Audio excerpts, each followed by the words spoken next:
తాకట్టులో ఉన్న బంగారాన్ని విడిపించి ఆ రోజు ఆన్లైన్ రేటుకే మేము కొంటాం. Sharma gold company.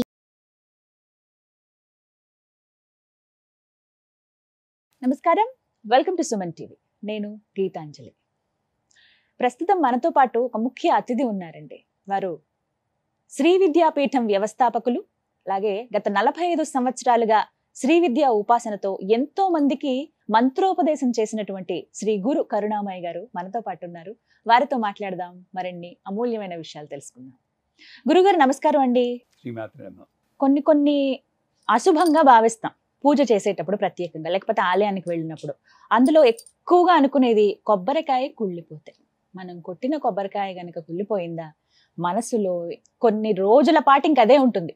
తర్వాతసారి వెళ్ళినప్పుడు పువ్వు వచ్చినా కూడా గతంలో 15 రోజుల క్రితం వెళ్ళాను, ఆ గుడికి వెళ్ళాను, అక్కడ కొబ్బరికాయ కుళ్ళిపోయింది, ఎందుకు మళ్ళీ ఆ గుడికి వెళ్ళలేకపోతున్నాను. ఇలాంటివి నేను చాలా మంది దగ్గర చూశాను.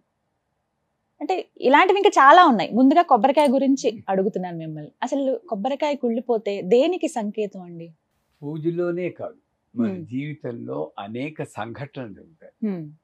అమ్మవారి దృష్టిలో అది సంఘటన, కానీ మన దృష్టిలో మన బుద్ధిని ఉపయోగిస్తాం. కానీ అది మంచి సంఘటన, చెడు సంఘటన అని స్టాంపులు వేస్తున్నాం మనం. ధర్మాధర్మ విభజిత సవ్యాపసవ్య మార్గస్థ లలితా సహస్రం పరిచయం ఉంటే మూర్త అమూర్త, నిత్యతృప్త అనిత్యతృప్త 2 పదాలు ఉంటాయి. అవును అని మనకి గణపతి యంత్ర పూజలో స్క్వేర్లో 8 మంత్రాలు ఉంటాయి. ధర్మాయనమ, జ్ఞానాయనమ, వైరాగ్యాయనమ, ఐశ్వర్యాయనమ అని. అది 4 బాగానే ఉన్నాయి. ఇంకో 4 ఏమిటంటే అధర్మాయనమ, అజ్ఞానాయనమ, అనైశ్వర్యానమ, అవైరాగ్యానమ. అంటే ఏమిటి? నెగిటివ్ ఎక్కడుంది? ఇక్కడ ఉంది. మరి గణపతి పూజలో అది కూడా ఒక మంత్రం అయితే, మనం మామూలు జీవితంలో ఉన్నవే సంఘటనగా భావించాలి. అసలు పూజలో పూజ చేయడానికి కూర్చోవడానికి ముందే పూజకు కావాల్సిన వస్తువులన్నీ మంచిగా ఉన్నాయా లేదా అని చూడాల్సిన బాధ్యత నాది. ఓ పువ్వు బాగుందా లేదా? శబరి మనకి ఆదర్శం. ఆవిడ కొరికినట్టు అన్ని కొరికేం మనం. కనీసం అది ఒక తత్వం తీసుకుని ఓ కొబ్బరికాయ కొన్నప్పుడు కాస్త ఇలా కొట్టేమనుకోండి, టంగ్ టంగ్ మన శబ్దం వచ్చిందంటే మంచిది. మనకి ఆ ఓపిక లేదు కదండి. పూజ మనం షాప్కి వెళ్తే అమ్మ బ్లౌజ్ పీస్ దేనికమ్మా? పూజకేలేండి అంటే అలక్ష్యం. ఎక్కడే పూజకండి మంచిది ఇవ్వండి, ఉత్తమమైనది ఇవ్వండి అడిగిన వాళ్ళు ఉన్నాం. ఉత్తమమైనది ఉండాలి. అంచేది నేను కొబ్బరికాయ కొట్టి ఇలా కొట్టి చూస్తాం. టంగ్ అంటే బాగుంటుంది, సాధ్యమంత వరకు బాగుంటుంది. బోలు శబ్దం వచ్చింది డెఫినెట్గా అది కుళ్ళింది. అది నేను ప్రయత్నించటం లేదు. ఒకవేళ అంతా చేసే కూడా అది ఒకవేళ కుళ్ళిందే అనుకో, అప్పుడు లేని ఫ్యూచర్ని నేను ఊహించకుండా, అమ్మా ఏదో నేను నా నడవడికలో తప్పు ఉంది, దాన్ని సూచనాప్రాయంగా చెప్తున్నావు, దాన్ని ధర్మ మార్గంలో నడిపించే బాధ్యత కూడా నీదే తెలిపి అక్కడిక్కడ మర్చిపోవాలి. అంతేగాని దీనివల్ల ఏదో చెడు జరుగుతుందని లేని చెడుని ఊహించడం తప్పు. దీంతో పాటు ఇంకొకటి కూడా ఉంటుంది. దీపం పెడతాం, అమ్మవారి చీర ఏదో అంటుకుంటుంది, కొంచెం కాలుతుంది. అది ఒక రోజు కర్మకాలి శుక్రవారం అయి ఉంటుంది అనుకోండి. ఈవిడ పక్కింటి వాడిని అడుగుతుంది, అమ్మో అయిపోయిందమ్మా, చాలా అశాంతి, ఏదో పెద్ద పెద్ద శాంతులు చేయించాలని ఆవిడ చెప్తుంది. తెలియదు. నాకు న్యూజిలాండ్లో ఉన్నప్పుడు మేము అక్కడ 5 ఏళ్ళు ఉన్నాం. నవరాత్రులు మొదలుతుంటే కరెక్ట్గా 8వ రోజు అయ్యేటప్పటికి దుర్గాదేవి అష్టమి. ఆ రోజు అమ్మవారిది పెట్టి సప్తమి నాడు కూర్చున్నాను, అయిపోయింది, రాత్రి పడుకున్నాం. పొద్దున్న లేచేపటికి అమ్మవారి చిన్న విగ్రహమే మొత్తం చీర కాలిపోయి అమ్మవారి ముఖం నల్లగా అయిపోయింది. నా భావన ఏంటి తెలుసా అండి, మా గురువు గారు అనుగ్రహం, ఆయన ఇచ్చిన ట్రైనింగు, అమ్మ అనుగ్రహం వల్ల ఎంత కరుణ తల్లి, నా పంచి కాలాల్సింది నీ చీర కాల్చుకున్నావు, నన్ను ఎంత రక్షించావు తల్లి, నీ మొహంతా నల్ల చేసుకున్నావే, ఈ కరుణకు అంతుందా, నేను శుభ్రంగా తుడిచేసి మళ్ళీ పూజ చేసుకున్నాను. ఎందుకు భావించాం అది? ఆవిడ మనల్ని రక్షిస్తుందని కూడా భక్షిస్తుందని అనుకుంటున్నావు నువ్వు. నువ్వు పూజ చేస్తే ఎందుకు శిక్షిస్తుంది అసలు? పోని అంత భయం ఉంటే ఆ దీపం ఏదో కాస్త దూరంగా పెట్టవచ్చు కదా. దూరంగా పెట్టి కూడా గాలి వచ్చి పడిపోతే అది వేరే విషయం. సో అంచేత పూజ చేస్తున్నా చేయకపోయినా ఎప్పుడూ రక్షిస్తూనే ఉంటుంది. ఉద్యోగం వచ్చిందా ఆనందించు, ముక్తికి వచ్చింది. పోయిందా ఆనందించు, పూజ చేసుకోవడం కాస్త టైం దొరికింది. అలా చూడాలి. అలా అనుకున్నామంటే a person who takes a difficulty as an opportunity will become a saint. వీడికి ఉద్యోగం పోయినా కూడా ఇంత భక్తి ఏంట్రా బాబు, వీడి ఇలాగా ఇంత ధ్యానం అయిపోతే యోగి అయిపోతాడు, అక్కడ మణిదీపంలో చోటు ఇవ్వాలని వెంటనే ఉద్యోగం ఇచ్చేస్తుంది వాడికి. ఇది సూక్ష్మం.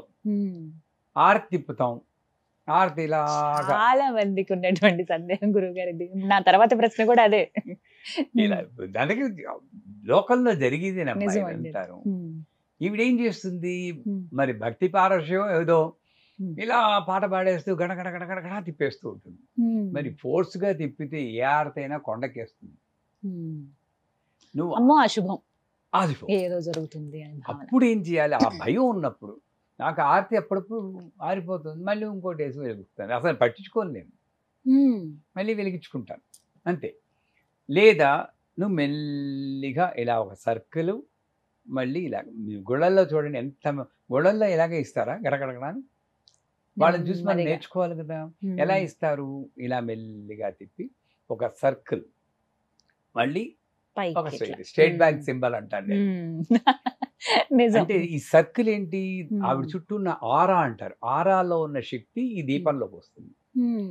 ఈ స్ట్రైట్ లైన్ ఏంటి? విగ్రహం అంటారు, చక్రాలు ఉంటాయి. ఆ చక్రాల్లో ఉన్న శక్తి ఈ దీనిలోకి వస్తుంది. సో ఆరా అని చక్ర.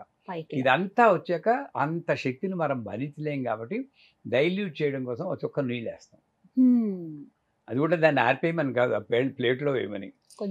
తర్వాత కళ్ళజోడు తీసి 2 చేతులు పెట్టుకుని ఆ వేడిని ఇక్కడ అద్దుకుంటాం. అంతేగాని నా కర్మని ఇలా బాదుకుంటూ ఉంటారు కొంతమంది. ఆరతద్దుకోవడం అన్నమాట. ఇది కాదు ఆరతద్దుకునే పద్ధతి. దగ్గరికి వెళ్ళి ఇలా తీసుకుని డాన్సర్ లాగా ఆ వేడిని నేను అనుభవించాలి. ఇవన్నీ మానేసి నేను గరగరా తిప్పితే ఆరకేం చేస్తుంది?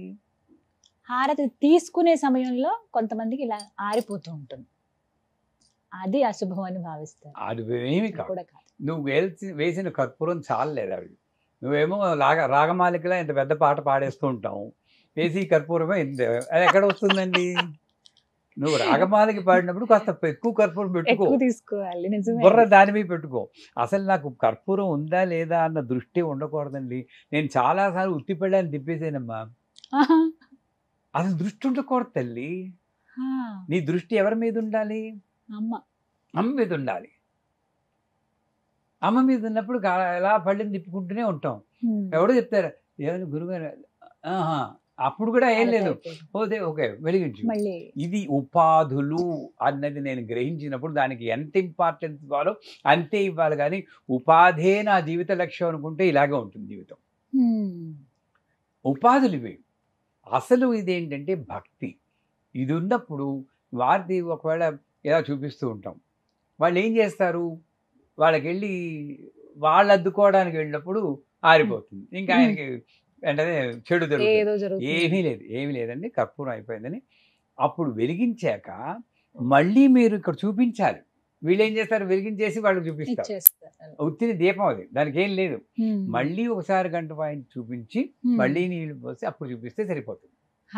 ఇటువంటి చిన్న చిన్న జాగ్రత్తలు తీసుకుంటే ఫోటో పడిపోతూ ఉంటుంది. కాస్త జాగ్రత్తగా పెట్టుకుంటే ఈ చెడుని మనం ఆలోచించకుండా ఇంకో పద్ధతి ఉంది.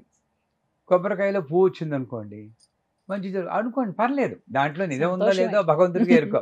ఓ పువ్వు కింద రాలి పడిపోయింది అనుకోండి, మీ కోరిక తీరుతుంది అనుకోండి, తప్పేం లేదు, మూఢనమ్మకం అయినా పర్లేదు.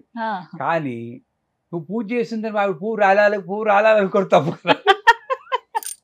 శుభవాన పువ్వు పెట్టేసి నాకు మంచి జరగాలని పూరాలి పువ్వు రాలితే బాగుండు. అంటే ఇది తప్పు కదా.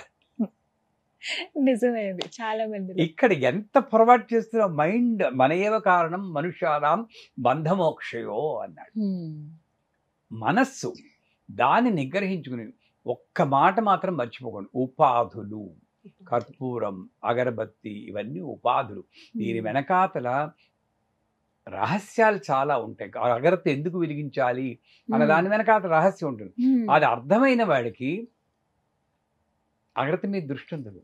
ఇంకా ఒకటి వెలిగించాలా, రెండు వెలిగించాలా, దీపం ఒక ఒత్తి పెట్టాలా, రెండు ఒత్తులు పెట్టాలా, విడిగా పెట్టాలా, కలిపి పెట్టాలా, నూనె వేయాలా, నెయ్యి వేయాలా, కొబ్బరి నూనె వేయాలా, నూనె వేయాలా, కిరసనాయలు తప్పితే ఏ నూనె అయినా పర్లేదు నా దృష్టిలో.